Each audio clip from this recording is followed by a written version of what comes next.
കേരളത്തിലെ ഹൈന്ദവ ക്ഷേത്രങ്ങളുടെ ഭരണ ചുമതല വഹിക്കുന്ന ദേവസ്വം ബോർഡുകൾ അഴിമതിയുടെയും കെടുകാര്യസ്ഥതയുടെയും കുത്തരങ്ങായി മാറിയെന്ന ശക്തമായ വിമർശനമാണ് SNDP യോഗം ജനറൽ സെക്രട്ടറി വെള്ളാപ്പള്ളി നടേശൻ ഉയർത്തിയിരിക്കുന്നത്.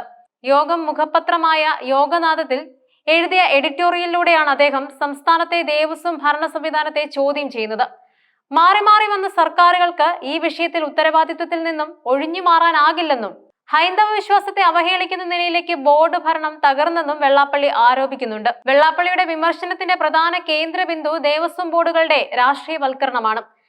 രാഷ്ട്രീയത്തിൽ വലിയ ഭാവിയോ ഇടമോ ഇല്ലാത്ത വ്യക്തികൾക്ക് സർക്കാരിന്റെ ചെലവിൽ സുഖമായി കഴിയാനുള്ള സംവിധാനമായി ഈ ബോർഡുകൾ അധപ്പതിച്ചുവെന്നാണ് അദ്ദേഹത്തിന്റെ പ്രധാന ആരോപണം. രാഷ്ട്രീയ പുറമ്പോക്കിൽ ഗതികിട്ടാ പ്രേതങ്ങളായി അലയുന്ന നിർഗുണന്മാരായ നേതാക്കൾക്ക് പദവിയും ജീവിക്കാൻ വകയുണ്ടാക്കുന്ന സംവിധാനമായി ദേവസ്വം ബോർഡുകൾ മാറി എന്ന പരിഹാസം ഈ വിഷയത്തിന്റെ ഗൗരവം വ്യക്തമാക്കുന്നുണ്ട്. കേരളത്തിൽ നിലവിൽ തിരുവിതാംകൂർ, കൊച്ചിൻ, മലബാർ, ഗുരുവായൂർ, കൂടൽമാണിക്യം എന്നിങ്ങനെ 5 സ്വയംഭരണാവകാശമുള്ള ദേവസ്വം ബോർഡുകളാണുള്ളത്. എന്നാൽ ഈ സ്വയംഭരണം പേരിന് മാത്രമാണെന്നും ഭരണത്തിലുള്ള സർക്കാർ നിശ്ചയിക്കുന്ന രാഷ്ട്രീയ നിയമനങ്ങളാണ് ബോർഡുകളെ നിയന്ത്രിക്കുന്നതെന്നും അദ്ദേഹം ചൂണ്ടിക്കാട്ടുന്നുണ്ട്.